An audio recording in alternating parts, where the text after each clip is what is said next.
আল্লাহ পাক আজকে আপনাকে হয়তো 1 কোটি টাকা দিয়েছেন, কালকে আল্লাহ না করুক 1000 টাকার জন্য মানুষের কাছে হাত পাততে বাধ্য করতে পারেন আল্লাহ পাক। এমনও কিন্তু দিন আসতে পারে, দিন সবার সবসময় সমান থাকে না। আজকে আপনার কাছে 1 কোটি টাকা আছে, কিছু মনে হচ্ছে না, কালকে কে জানে আল্লাহ না করুক যে 1000 টাকা কারো কাছে চাইতে হচ্ছে, 1000 টাকার জন্য ঠেকে গেছেন, হতে পারে না? তো রিজিককে মানুষ তাজিম না করলে রিজিক দূরে চলে যায়। দুটো বিষয় খেয়াল রাখবেন, দুটো বিষয়। এক হচ্ছে মাঝে মাঝে মনের মধ্যে কিছু আমল করার ইচ্ছা আসে না? মনে হলো যে আচ্ছা একটু 10টা আয়াত পড়ি, মনে আসে না মাঝে মাঝে? এমন মনে হয় না? ওই সময় এই যে মনের মধ্যে যে এই ইরাদাটা জাগ্রত হওয়া, এটাকে আমরা বলি ওয়ারিদ। অন্য ভাষায় আপনি বলতে পারেন মেহমান। কি বলতে পারেন? এটা আল্লাহর পক্ষ থেকে আপনার কলবের মধ্যে মেহমান হিসেবে এসেছে। এখন আপনি যদি আমলটা করেন, সেই মেহমান বারবার আপনার কলবে আসবে। যদি আপনি ওই সময় আমলটা না করেন, মেহমান চলে যাবে, মেহমান অসম্মানিত হলে পরে আর আসবে না। একইভাবে রিজিক আল্লাহ পাক দিয়েছেন, এর তাজিম যদি করতে পারেন রিজিক বেশি আসবে। রিজিকের তাজিম সম্মান করতে না পারলে রিজিক আসবে না, বেশি কমে যাবে। উসমান রাদিয়াল্লাহু আনহু সবচেয়ে ধনী ছিলেন না? কেন জানেন? কেন? এটা কি জানেন কেন ধনী ছিলেন? একে তো তিনি প্রচুর দান সদকা করতেন, এটা তো আপনারা জানেনই। আরেকটা জিনিস অনেকে জানে না, তিনি উটের পিঠে বসেছিলেন, কিছু একটা খাচ্ছিলেন, এই 2-1টা দানা পড়ে গেছে নিচে। উটের পিঠ থেকে নেমেছেন, নেমে সেই দানা উঠিয়েছেন, পরিষ্কার করেছেন, ধুয়েছেন, আবার খেয়েছেন। তার এই 2-4টা দানার কোনো কিন্তু মানে পরোয়া না করলেও চলে, তার প্রচুর অর্থ সম্পদ আছে। এত অর্থ সম্পদ যে তাবুক যুদ্ধের দিন 30,000 সেনাবাহিনীর দায়িত্ব নিয়েছেন। 30,000 সেনাবাহিনীর দায়িত্ব নিয়েছেন। সেনাবাহিনী যাবে, থাকবে, খাবে, তাঁবু টাঙাবে, সব দায়িত্ব তার। 30,000 সেনাবাহিনীর দায়িত্ব নেওয়া কি চারটাখানি কথা? তো এই সাহাবী এই কয়েকটা খাবারের দানা উঠিয়ে খেলেন। নবী সাল্লাল্লাহু আলাইহি ওয়াসাল্লাম বলেছিলেন যে তোমাকে আল্লাহ পাক রিজিক বাড়িয়ে দিবেন না কেন? তুমি রিজিকের যে তাজিম, যে সম্মান তুমি করো, এর বদৌলতে আল্লাহ পাক তোমাকে বেহিসাব রিজিক দিবেন। দুইটা বিষয় খেয়াল রাখবো। আমলের মেহমান হৃদয়ের মধ্যে আসলে তাকে ফিরায় না দেওয়া, তাহলে সেই মেহমান কিন্তু আর আসবে না। মেহমানকে মূল্যায়ন করলে মেহমান বারবার আসবে ইনশাআল্লাহ। আর রিজিকের তাজিম না করলে রিজিক কিন্তু আপনার ঘরে বেশি বেশি আসবে না। এমনি তো হারামের যুগ, এমনি সুদের যুগ, এমনি ঘুষের যুগ। অলমোস্ট এভরি ফ্যামিলি সুদখোর এখন, অলমোস্ট এভরি ফ্যামিলি।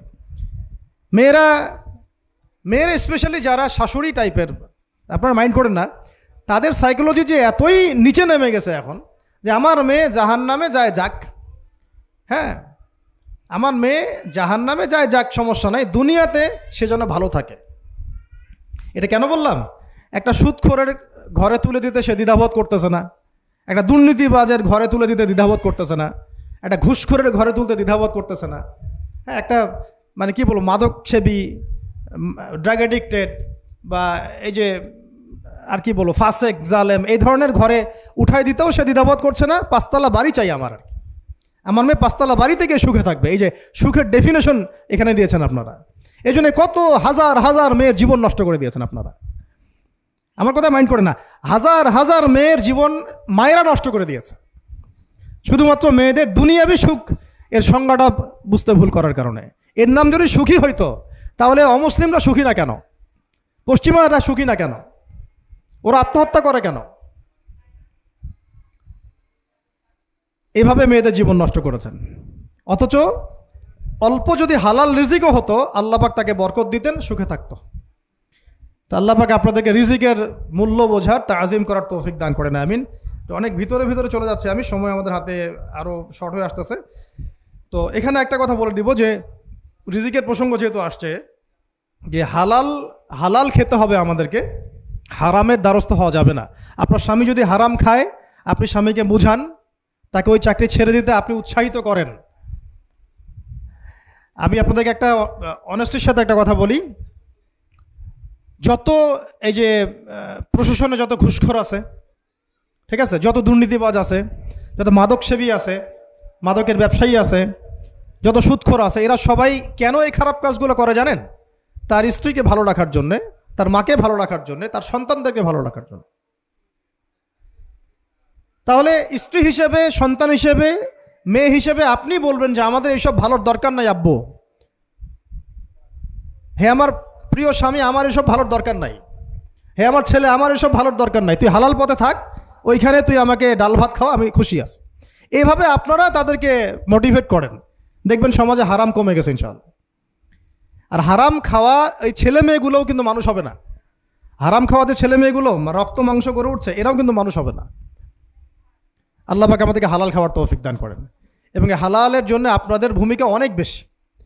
আমরা উত্তরবঙ্গ সহ দেশের বিভিন্ন জায়গায় সফর করে যেটা দেখেছি, যত সুদী এনজিও আছে না, এনজিওগুলোর মধ্যে মহিলাদের নামই বেশি, জানেন? মহিলাদের নাম বেশি সুদী এনজিওতে। তো এই দাওয়াতগুলো আমরা মা বোনদেরকে দিতে চাই যে কোন অবস্থাতে যেন হারাম রিজিকের দিকে আপনারা না ধাবিত হন, এবং রিজিকের তাজিম করেন, পরিবারের মধ্যে হৃদ্যতা ভালোবাসা বজায় রাখেন, একে অপরকে বিশ্বাস সম্মান এবং শ্রদ্ধা করেন। ইনশাআল্লাহ তাআলা আপনাদের পরিবারও সুখী হবে, রিজিকও সুন্দর হবে, এবং রিজিকে বরকত হবে ইনশাআল্লাহ। এরপরে আমি আর দু একটা পয়েন্ট নোট করেছি, বলে শেষ করে দিচ্ছি যে এটা স্পেশালি আমি আমাদের ওইসব দিনই বোনদেরকে বলতে চাচ্ছি যে বোনেরা এখনও বিয়ে শাদী করেন নাই। সেটা হচ্ছে যে বিয়ে করার আগেই দিনের বেসিক লেখাপড়া শেষ করেন। এত পাগল হওয়ার দরকার নেই। চরিত্র হেফাজত হচ্ছে না, রোজা রাখেন, ঠিক আছে? দিনই পড়াশোনা আগে শেষ না করে বিয়ে করতে যায় না।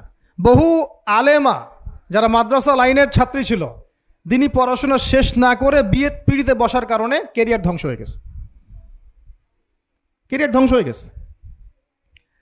বিয়ে পরে করেন, আগে পড়াশোনাটা, তুলনামূলক পড়াশোনাটাকে শেষ করে নেন। তুলনামূলক পড়াশোনা শেষ করতে 18 থেকে 20 বছর বেশি লাগে না।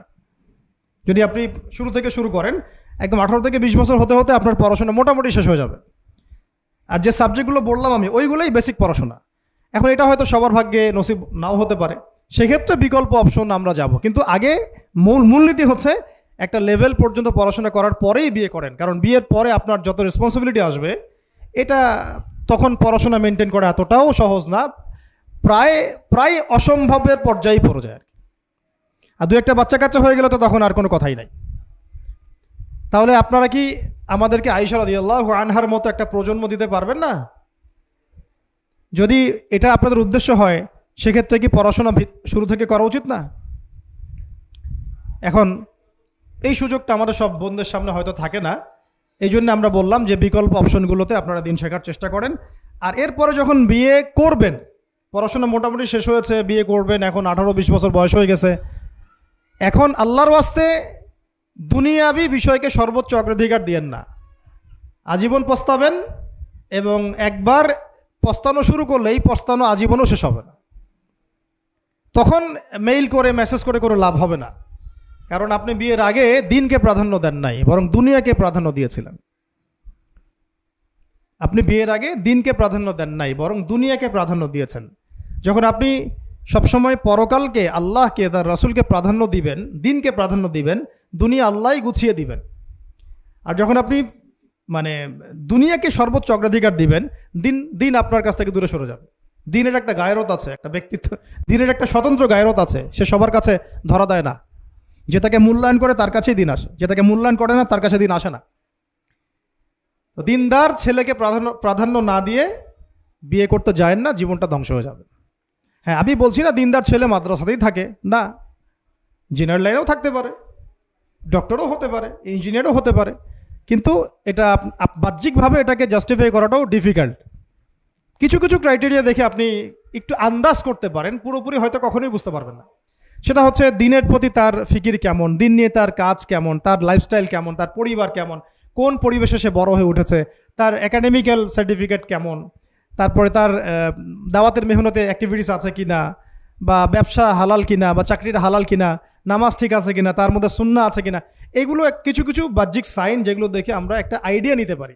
তারপরে বলবো যে এখানে 100% আপনি এনশিওর হতে পারবেন না, ওইটা আল্লাহ পাকের হাতে। তো ওইটাও যদি এনশিওর করতে চান তাহলে কি করতে হবে? তাহলে নিজেকে দিনদার হতে হবে। আমি নিজে যদি ভালো দিনদার হই তাহলে ইনশাআল্লাহ আল্লাহ পাক আমাকে দিনদার স্ত্রী দিবেন। নিজে দিনদার না, তাহলে কি রেডিমেড দিনদার ছেলে আসবে? কখনই আসবে না। দোয়া করতে হবে, রব্বানা হাব লানা মিন আজওয়াজিনা ওয়া যুররিয়াতিনা কুররাতা আয়ুন ওয়াজআলনা লিল মুত্তাকিনা ইমামা। দোয়া করতে হবে যে রব্বি হাবলি মিনাস সালিহিন, রব্বি হাবলি মিন লাদুনকা যুররিয়াতান তাইয়্যিবা ইন্নাকা সামিউদ দুআ। এই বিষয়গুলো দেখে খেয়াল রাখবেন। আর শরীয়তের মেজাজ মাথায় রাখা। শরীয়তের মেজাজের কথাটা আজকে এই জন্য বলছি যে আমরা আমাদের দেশে যে প্রবলেমটা দেখি, ইসলামের পূর্ণাঙ্গ বিষয়গুলো মানুষ মাথায় রাখতে চায় না। ইসলামে যেমন নামাজ, রোজা, হজ, যাকাত আছে, ইসলামে কিন্তু দাওয়াত, তাবলিগ, জিহাদও আছে, তাই না? ইসলামে কিন্তু শরিয়া আইনও আছে, হুদুদ, কেসাস আছে, ইত্যাদি আছে। আমাদের সমাজে দেখেন নামাজ শব্দ পরিচিত কিন্তু কেসাস শব্দ পরিচিত না। কেসাস মানে কয়জন জানেন যে কেসাস শব্দ অর্থ কি? অনেকেই জানে না। কিন্তু কেসাস একটা কোরআনের একটা ফান্ডামেন্টাল বিধান যে কেউ যদি আপনার চুরি করে হাত কেটে ফেলতে হয়, কেউ যদি ব্যভিচার করে বেত্রাঘাত করতে হয়, বিবাহিত হলে রজম করতে হয়, কেউ যদি মোরতাদ হয় তারও মৃত্যুদণ্ড শাস্তি আছে, কেউ শাতেমে রাসূলকে গালি দিয়েছে তারও মৃত্যুদণ্ড আছে। এরকম অনেক বিধান আছে, হুদুদ এবং কিসাস আছে। হত্যার বদলে হত্যা, চোখের বদলে চোখ, জানের বদলে জান। আমাদের সমাজে এগুলো পরিচিত না। নামাজ পরিচিত কিন্তু, তাসবিহ তাহলিল পরিচিত, ঠিক আছে? এরকমই সমাজেও বহু বিবাহ এটা অপরিচিত। হ্যাঁ, আপনি একটা বিয়ে করে বাইরে 4টা 5টা 6টা মেয়ের সাথে খারাপ সম্পর্ক করলে সমাজ এটাকে প্রমোট করে, এটাকে কাছে আসার গল্প নাম দেয় আর কি। কিন্তু একটা মেয়ের পুরো জীবনের রেসপন্সিবিলিটি আপনি নেবেন হালালভাবে, তখন সমাজ আপনাকে বাঁকা চোখে দেখবে এবং বিতর্কিত করবে। তো আমরা এখনও ওই ইসলামের ওই মেজাজে যাইতে পারি নাই। আমার মেয়েকে বড় করার সময় এটা তার মাথায় ছোট থেকে দেওয়া উচিত যে হ্যাঁ, ইসলামে কিন্তু বহু বিবাহের ব্যাপারও আছে, ওকে ওইভাবেই ওই মেজাজেই বড় করা উচিত। এখানে আরেকটা প্রশ্ন আসতে পারে যে এটা তো ঐচ্ছিক। অবশ্যই ঐচ্ছিক, কেউ চাইলে করতে পারে, কেউ চাইলে নাও করতে পারে, সবার উপর এটা ফরজ না, কখনোই না। এবং এটাকে আমরা বড় বড় স্কেলে এটাই সুন্নত এটাও বলতে পারবো না। ওইটা একটা নির্দিষ্ট প্রেক্ষাপটে অ্যাপ্লাই করার বিষয় ছিল। যেমন উহুদের যুদ্ধ হয়ে গেছে, অনেক মেয়ে এতিম হয়ে গেছে, এখন এই মেয়েগুলোর দায়িত্ব কে নিবে? বহু বিবাহের ব্যাপারটাতে আসলো তখন সূরা নিসার আয়াত যে তোমরা এখন পছন্দ হলে মাসনা সুলাসা রুবা করতে পারো। এটা কাউকে ফরজ করা হয় নাই, কারো উপরে ফরজ করা হয় নাই। যার সামর্থ্য আছে তোমরা করতে পারো, খালাস। ওই মেয়েগুলোর দায়িত্ব নিয়ে নেওয়া হলো রাষ্ট্রীয়ভাবে, এবং তারা সম্ভ্রম পেল, সম্মান পেল, গার্ডিয়ানশিপ পেল, তাদের সমস্ত অধিকার ফিরে পেল। এটা ইসলামের একটা বিধান আছে। একেবারে এটাকে বাদ দিয়ে এটাকে অস্বীকার করা, কুফরি করলে কিন্তু কোরআনের সাথে আপনার কুফরি হয়ে যাবে। আপনার নিজস্ব রুচিবোধ থাকতে পারে যে আমি এটাকে পছন্দ করি না, সেটা আপনার ডিসিশন, এটা কোনো সমস্যার কিছু নাই। এমনকি ইসলাম আপনাদেরকে বলেছে যে মেয়ের অনুমতি ছাড়া তাকে বিয়েও দেওয়া যাবে না। সবার নিজস্ব জায়গা থাকতে পারে, কিন্তু ইসলামের প্রত্যেকটা বিধানকে মাথায় রাখা যে এটা ইসলামের একটা অংশ। না হলে আমরা অনেক সামাজিক সমস্যার সমাধান দিতে পারবো না। বাংলাদেশে এখন 6 লক্ষ মেয়ে আছে যারা এতিম, অবিবাহিতা, বিধবা, আরও বেশি। আমরা রাষ্ট্রীয়ভাবে তাদের কোনো ব্যবস্থা করতে পারবো না, সম্ভব না। তো এইখানে মেয়েদেরকে, যেহেতু মেয়েদের মধ্যে আমি কথাগুলো বলছি, এই জন্য আমি এই কথাটা টাচ করলাম যে ইসলামের পূর্ণাঙ্গ বিষয়গুলো আমাদের মাথার মধ্যে রাখা, যে আমাদের যেন এমন কোনো বিষয়কে অস্বীকার করে না বসি যেটা আবার আমাকে ইমান থেকে বের করে দিবে। আমার নিজের আমল না হতে পারে, আমি নিজে সেটা পছন্দ না করতে পারি, বা আমার মতামত থাকতে পারে, সেটা আলাদা ইস্যুস। কিন্তু ইসলামের বিধানগুলোকে আমরা কোনোভাবে যেন ডিনাই করতে না যাই, এটা আমাদের মাথায় রাখতে হবে। আর এটা সমাজের কল্যাণের জন্যই আল্লাহ রাব্বুল আলামিনের পক্ষ থেকে একটা এখতিয়ার দেওয়া হয়েছে। আর দুটা বিষয় বলে শেষ করে দিচ্ছি, সেটা হচ্ছে ওই যে ইলমের কথা বলেছিলাম শুরুতে, এর সাথে আমি আমার ব্যক্তিগত জীবন থেকে বলছি। আর 3টা জিনিস ইলমের সাথে খুব বেশি কানেক্টেড, এটা মাথায় রাখবেন। একটা হচ্ছে আদব। একটা কি? আদব। আদব রক্ষা করতে না পারলে ইলম অর্জন করতে পারবেন না। তাই আদব রক্ষা করার জন্য আমাদেরকে ওই জেনারেল লাইনে পড়াশোনার মেজাজটা ত্যাগ করে আসতে হবে। আমরা ওইখানে যে মেজাজে পড়াশোনা করি, ওই মেজাজটা আমাদেরকে একটু কর্পোরেট হতে শেখায়। মানে আমি বেতন দিয়েছি 500 টাকা, আমি 500 টাকার ক্লাস পাইলাম না কেন, তাই না? মেজাজটা এরকম আর কি। অথচ এখানে ওস্তাদের দোয়া নেওয়ার জন্য আমাদেরকে সিরিয়ালে দাঁড়িয়ে থাকতে হবে। এটা হচ্ছে এই প্ল্যাটফর্ম, এটা হচ্ছে ওই অন্য জায়গা। এখানে একজন নবী হয়েও মুসা আলাইহিস সালাম যুগের পর যুগ হাঁটছেন এমন একজন ব্যক্তির সাক্ষাতের জন্য যিনি তার চেয়ে বেশি জ্ঞানী। তার নাম খিদর আলাইহিস সালাম, যিনি তাকে সাথে নিতে চাচ্ছেন না। তিনি বলছেন যে ইন্নাকা লান তাস্তাতিআ মাইয়া সাবরা, তুমি তো আমার সাথে ধৈর্য ধরতে পারবে না। কিন্তু মুসা আলাইহিস সালাম তারপরও চললেন, বারবার প্রশ্ন করলেন, কিন্তু শেষ পর্যন্ত সম্পর্ক কিন্তু নচ্ছেদ হয়ে গেল। মনে আছে কি? হাদিস সূরা কাহফের কথা বলছে। তো এটা হচ্ছে এই ইলমের জায়গাটা এমন একটা ইলমের জায়গা যেখানে আদব রক্ষা না করলে ইলম পাওয়া যাবে না। আরেকটা বিষয় হচ্ছে তাসকিয়া, ইলম অর্জন করে ওস্তাদের কাছ থেকে দোয়া নেওয়া এবং আত্মশুদ্ধি অর্জন করা। মনের মধ্যে কোনো হিংসা না রাখা। আমাদের সবার এখন মনের মধ্যে যে হিংসা দিয়ে ভর্তি, হিংসাগুলোকে ছেড়ে দেন, মন বড় করে ফেলেন, আল্লাহর জন্য ছেড়ে দেন, হিংসা ত্যাগ করেন, গীবত করা বন্ধ করে দেন, অপবাদ দেয়া তো একেবারেই নিষেধ। পরশ্রী কাতরতা ছেড়ে দেন, মনটাকে একদম খালেস করে রাখেন। একদম সাহাবী সম্পর্কে নবীজি বলছেন, এই যে এখন যে সাহাবী ঢুকবে মসজিদে ও জান্নাতি, সবাই আগ্রহ নিয়ে বসে আছে, কে এসে ঢুকলেন জান্নাতি। পরের দিনও সেম কথা, এখন যে ঢুকবে সে জান্নাতি। সেম সাহাবী ঢুকলেন, পরের দিনও সেম কথা, এখন যে ঢুকবে সে জান্নাতি। সেম সাহাবী ঢুকলেন। এবার একজন সাহাবী কৌশল করে তার বাসায় গেলেন, দেখি তো কি আমল করে সে। তো দেখলেন তো রাত্রেবেলা তাহাজ্জুদে উঠতেছে না, এশার নামাজ পড়ে ঘুমায় গেছে, ফজরের নামাজে উঠলো। 3 দিন থাকলেন, 3 দিন সেম সেম। তখন তিনি বললেন, আচ্ছা ভাই, তোমার ব্যাপারে নবীজি এরকম মন্তব্য করেছেন, তোমাকে তো এমন কোনো খাস আমল করতে দেখলাম না। তো তিনি বলছেন, আচ্ছা একটা বিষয় হতে পারে, আমি অত বেশি আমল হয়তো করি না, কিন্তু আমি যখন ঘুমাতে যাই আমি সবাইকে মাফ করে দিয়ে ঘুমাই। মন ফ্রেশ, মনটা থেকে সব বের করে দেওয়া, এটা তাসকিয়া, এটা ইলমের সাথে সম্পৃক্ত। আল্লাহ পাক আমরা সবাইকে এই বিষয়গুলো বোঝার তৌফিক দান করেন, আমিন। আর এরপরে আমি বলবো যে সন্তান প্রতিপালনে যত্নশীল হন, কারণ এরপরে তো আমাদের অ্যাসেট তারাই। এবং মেয়েদেরকে আমি বলবো যে আপনারা বেশি বেশি সন্তান নেবেন। কে শিখাইছে একটা বাচ্চা নিতে হবে, 2টা বাচ্চা নিতে হবে? এগুলো বোগাস কথাবার্তা পশ্চিমারা শিখাইছে। আর নবী সাল্লাল্লাহু আলাইহি ওয়াসাল্লাম কি বলেছেন? আমি সেই নারীদেরকে নিয়ে গর্ব করব যেই নারীরা বেশি বেশি সন্তান জন্ম দিতে পারে। আমি আমার উম্মতের সংখ্যা নিয়ে গর্ব করব। হ্যাঁ, সবার ফিজিক্যাল কন্ডিশন এক না হতে পারে, কিন্তু এই মানসিকতাটা ত্যাগ করতে হবে যে আমার একটাই, 2টি সন্তানের বেশি নয়, একটি হলে আরও ভালো হয়। এইসব পশ্চিমা তন্ত্রমন্ত্র বন্ধ করতে হবে, ঠিক আছে? এরপরে বলবো যে মিডিয়া দিয়ে, আচ্ছা, এই সন্তান প্রতিপালনের ক্ষেত্রে একটা কথা বলে দেই যে প্যারেন্টিংয়ের অনেক বই বাজারে বের হয়েছে, প্যারেন্টিং টিপস আছে। এই প্যারেন্টিংটা নিয়ে আলাদা ইনশাল্লাহ একদিন সেশন করবো, এখানে অনেক কথা বলার আছে। সন্তান প্রতিপালন একটা শিল্প, সন্তান প্রতিপালনটা একটা শিল্প, খুব ধৈর্যের কাজ, সবরের কাজ, লেগে থাকার কাজ। সন্তানকে সময় দেওয়া, ওর খাবারের দিকে খেয়াল রাখা, ওর মানসিকতার দিকে খেয়াল রাখা, ওর ফিজিক্যাল অ্যাক্টিভিটিস দিকে খেয়াল রাখা, ওর মানে আত্মা দূষিত হয়ে যাচ্ছে কিনা এটা খেয়াল রাখা, ওর ভালো একাডেমিক পরিবেশ নিশ্চিত করা, ভালো ওস্তাদ দেওয়া, ওর সাথে মেশা, ওকে আদর করা, অনেক কিছু আছে। এটা নিয়ে ইনশাল্লাহ আমরা একদিন আরেকটা সেশন করবো ইনশাল্লাহ। তো সন্তান প্রতিপালনের সাথে আমি বলবো যে প্রচলিত যে মিডিয়াগুলো, এই জি বাংলা, স্টার জলসা, এই যে পিছনে লেখা আছে যে অপসংস্কৃতি, এক কথায় বিজাতীয় অপসংস্কৃতি, এই মিডিয়াগুলো বাসা থেকে বন্ধ করে দেন বা একেবারে টেলিভিশনের দরকার নেই বাসায়। অনলাইনে আমরাও কিছু কিছু ক্ষেত্রে আসলে আমরাও অনলাইনের মধ্যে ডুবে গেছি। আমি নিজেও ফিকির করছি, চেষ্টা করছি এখান থেকে বের হওয়ার জন্য। আপনারাও বের হন, মানে প্র্যাকটিক্যাল জীবনে আসেন। এটা একটা ভার্চুয়াল জগৎ, এখান থেকে আমরা যা দেখি এটা আমাদের মাথার মধ্যে প্রভাব বিস্তার করে। বহু সামাজিক ঘটনা এবং পারিবারিক অঘটন এই ফেসবুক, ইউটিউব থেকে হচ্ছে। এই কন্টেন্টগুলো দেখা আমাদেরকে বন্ধ করতে, বাস্তবতার সাথে এগুলো কোনো সম্পর্ক নাই। আমাদের কিতাব পড়ার অভ্যাস বেশি করে বাড়াতে হবে, ওস্তাদদের সহবতে যাওয়া, আমল করা, কান্নাকাটি করা, দোয়া করা, ইস্তেগফার করা, আল্লাহর সাথে কানেকশন। আল্লাহ পাক আমাদেরকে মিডিয়ার এই রং ঢং বলি আমি, মিডিয়ার এই রং ঢংগুলো ত্যাগ করতে হবে। মিডিয়া একটা কিছু দেখলে আমাকে কেন কিনতে হবে? কেন আমি একটা মিডিয়াতে দেখলাম যে এরকম একটা নতুন অর্নামেন্টস আসছে, আমাকেই কেন কিনতে হবে? কেন আমি ওইটার জন্য আবার বাসায় চাপ দিব? কেন ওইটা আমি আমার পরিবারে ফাসাদ সৃষ্টি করার কারণ হবে?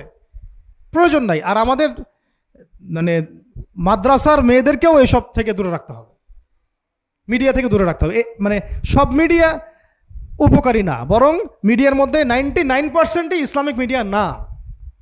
যদি এটা হতো যে সব এর মধ্যে অ্যাটলিস্ট 10% ইসলামিক মিডিয়া, তাহলে বলতাম ওগুলো অ্যাটলিস্ট দেখেন। কিন্তু এখানে কিন্তু সেই সুযোগটাও পাচ্ছেন না। খুব কম মিডিয়া আমাদেরকে প্রকৃত বিষয়টা শেখায় এবং সত্যের কাছাকাছি নিয়ে আসে। বেশিরভাগ মিডিয়াই প্রতারণাপূর্ণ এবং কর্পোরেট সেকশন, এগুলো থেকে আল্লাহ পাক আমাদেরকে দূরে থাকার তৌফিক দান করেন এবং এই কালচারগুলো ছেড়ে দেন। হিন্দুদের কালচারের সাথে আমাদের কী সম্পর্ক? আমরা মুসলিম, আমরা মুহাম্মদ সাল্লাল্লাহু আলাইহি ওয়াসাল্লামের উম্মাহ। আমাদের সাথে মুশরিকদের কী সম্পর্ক? আমাদের সাথে ইহুদিদের কী সম্পর্ক? আমাদের সাথে খ্রিস্টানদের কী সম্পর্ক থাকতে পারে? আমরা কেন ওদের সংস্কৃতি গ্রহণ করব? কিসের জন্মদিন, কিসের মৃত্যু দিবস, হ্যাঁ, কিসের এসব গায়ে হলুদ, কিসের এসব বৌভাত, এগুলো কি? এগুলোর সাথে আমাদের কী সম্পর্ক?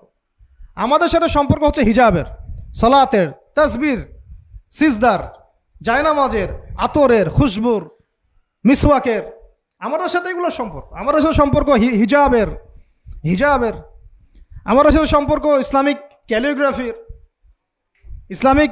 আমাদের সাথে সম্পর্ক কোরআনের, হাদিসের, সিরাতের, লেখাপড়া, ইলমি পরিবেশের, তাসাউফের। এগুলো আমাদের কালচার। তো কালচার খুব ইম্পর্টেন্ট। কালচার থেকে দূরে সরে গেলে আমাদের আকীদা নষ্ট হয়ে যায়। আল্লাহ পাক আমাদেরকে আমাদের কালচার ধরে রাখার তৌফিক দান করেন। আর দুটো কথা হচ্ছে, হিজাবে কঠিন হন, হিজাব একটু কঠোর হয়ে যান। এটা নিয়ে হয়তো আলোচনা শুনেছেন আপনারা, আমি জানি না পয়েন্টটা এসেছিল কিনা। তো হিজাবে আরও অনেক কঠিন হতে হবে আমাদেরকে, আস্তে আস্তে আরও। একবারে তো হয়তো আপনারা সব কিছু শক্ত করে ধরতে পারবেন না, অ্যাটলিস্ট আপনার ধারাবাহিকতা বজায় রাখ। হিজাবে অনেক কঠিন হওয়ার চেষ্টা করি। আমাদের অনেক দিনই বোনকে আমরা একটু ক্যাজুয়াল দেখি হিজাবের ব্যাপারে, এটা থেকে আপনার বের হওয়ার তৌফিক দান করেন, আমিন। আর একটা মেয়েদেরকে একটা নসিহত করবো, স্পেশালি যে অল্পে তুষ্ট থাকেন, অল্পে তুষ্ট থাকেন, ইনশাল্লাহ জীবনে সুখী হয়ে যাবেন ইনশাল্লাহ। আর শেষ কথা হচ্ছে, আলেমা হওয়ার চেষ্টা করেন, আলেমা হওয়ার চেষ্টা করেন, দায়ী হওয়ার চেষ্টা করেন, এবং মেয়েদের মধ্যে ব্যাপক দাওয়াতি কাজ করার চেষ্টা করেন। এইটা জীবনের লক্ষ্য উদ্দেশ্য বানায় নেন ইনশাল্লাহ। আপনার জীবনের লক্ষ্য যদি এমনই হয়, দেখবেন এমনই জীবন সঙ্গিনী আপনি পেয়েছেন যার জীবনের লক্ষ্যও সেম, তখন দুজনে মিলে আপনি কাজ করতে পারবেন ইনশাল্লাহ। আমাদের এখন প্রচুর আলেমা দরকার, আমাদের প্রচুর দায়ী বোন দরকার, আমাদের মুআল্লিমা শিক্ষিকা বোন দরকার, ঠিক আছে? আমাদের প্রত্যেকটা ডিপার্টমেন্টে এরকম যোগ্যতা সম্পন্ন দিনী বোনদেরকে দরকার। তো এইটা তো আর একা আমাদের পক্ষে গড়ে তোলা সম্ভব না। তাই সবাই আমরা যদি হাত লাগাই এবং আমাদের উম্মাকে নিয়ে ফিকির করি, ইনশাআল্লাহ তাআলা আজকে যে বিষয়গুলো আলোচিত হলো, এগুলো ইনশাআল্লাহ শুধু তাত্ত্বিক কথাবার্তায় সীমাবদ্ধ থাকবে না, ইনশাআল্লাহ বাস্তবেও রূপ লাভ করবে ইনশাআল্লাহ।